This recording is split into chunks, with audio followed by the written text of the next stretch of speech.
This is DJ from ForexTrader. Let's say DJ from ForexTrader. One question, guys. One question that I get the most, and that question is: what do you see that the majority fails to see when it comes to VIX25?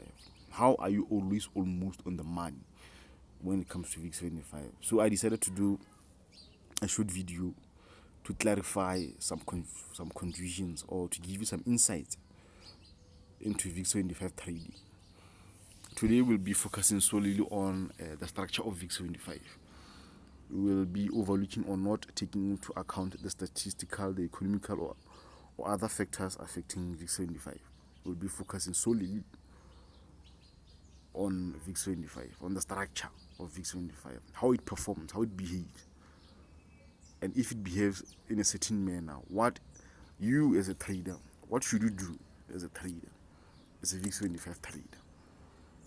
So on the screen there are I came up with 4 simple quick facts, simple steps which you need to take before executing a trade.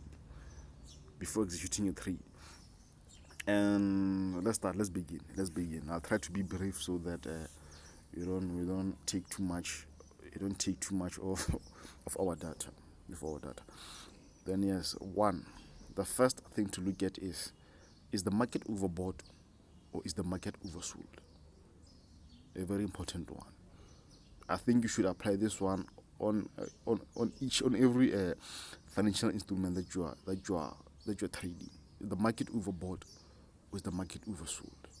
How do you see when the market is overbought or when the market is oversold? The first, I'll try to explain the first one. I'll explain one of the two. So we'll take the other one as the opposite of what I just explained. I'll explain overbought and we'll take oversold as what? As the opposite of overbought. Just twisting what I just said in an opposite manner. So overbought is when the market is trading above the intrinsic value of a certain financial instrument. It usually depends on the normal of what the market has been subjected to for a longer period. So for instance, let's take USD ZAR. We are used to ZAR trading at 15 rands or 14 rands to the dollar. That's what the market has been subjected to for quite some time, for a longer period. That's the code, 15 rands to the dollar.